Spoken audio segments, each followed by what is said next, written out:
शबाब को लगा था कि ज़वारशा उसके हुस्न के जाल से निकल नहीं पाएगा।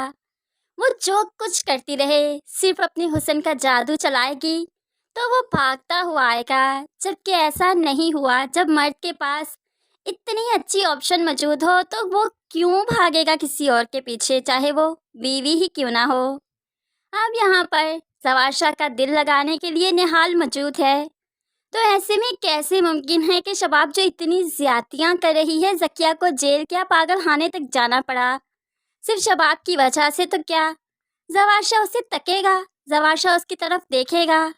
बेशक माँ बहन अपनी ही इज्जत हुआ करती है। मुझे तो लगता है मर्द को माँ और बहन की इज्जत बीवी की इज्जत से बढ़कर प्यारी होती है, लेकिन शबाब ये चीज़ समझ नहीं पाई, तभी तो मुंह की खा रही है। अब जितना भी तैयार होकर अपने शोहर के सामने जाती है वो तो नजर भरकर देखता भी नहीं, देखता है तो निहाल की तरफ, जिसका एहसास अब शिद्दत से शबाब को हो रहा है, क्योंकि शबाब जैसे ही माँ के घर से वापस आई निहाल और ज़वारशा को खुश देखकर दंग रह गई।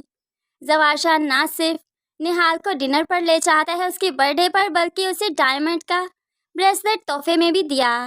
अब उसे शबाब की भला क्या ज़रूरत जब उसके पास हुस्न मौजूद है जो खुद उसके पास आने को बेताब है। आमिर और जावेद बहुत ही तंग करते हैं निहाल को, लेकिन निहाल इनसे अब तंग होने वाली नहीं, बल्कि ज़किया की तरह अब इनका वक्त आ चुका है इस घर से जाने का। तभी तो निहाल तस्वीर बढ़ा चढ़ा कर ज़वारशा को इनकी शिकायत लगाती है। तो फिर ज़वारशा भला इन्हें कैसे ही घर में रहने देगा। ऐसे ही एक एक करके हर सिक्के को वो घर से बाहर फेंकती जाएगी, और फिर बाद में ज़वारशा और शबाब बचेंगे तो वो शबाब को भी नहीं छोड़ेगी। इनके बीच में भी इतनी गहरी दरारें आ जाएंगी, इनका रिश्ता ही बेमायनी हो जाएगा।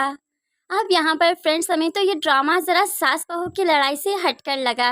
ड्रामे की स्टोरी इंटरेस्टिंग है, लेकिन नो डाउट कि जब निहाल की सर्जरी हुई थी, अगर चेहरा मुकम्मल चेंज कर दिया जाता, कोई और करैक्टर इसकी जगह पर डाला जाता, या पहले ही कोई और करैक्टर होता बाद में निहाल ये वाली आती, तो ड्रामा और ज़्यादा इंटरेस्टिंग होता। सिर्फ हमें इस पॉइंट पर एतराज़ है, वैसे ड्रामा काफ़ी इंटरेस्टिंग है। आप इस बारे में क्या कहते हैं ज़रूर कमेंट्स में बताइएगा। मज़ीद वीडियोस के लिए चैनल को सब्सक्राइब करके साथ ही बेल नोटिफिकेशन ज़रूर प्रेस कर लीजिए, ताकि आने वाली हर वीडियो आप बहुत आसानी से देख सकें। दुआओं में याद रखिएगा, अपना बहुत सारा ख्याल रखिएगा। नई वीडियो तक के लिए अल्लाह हाफिज़।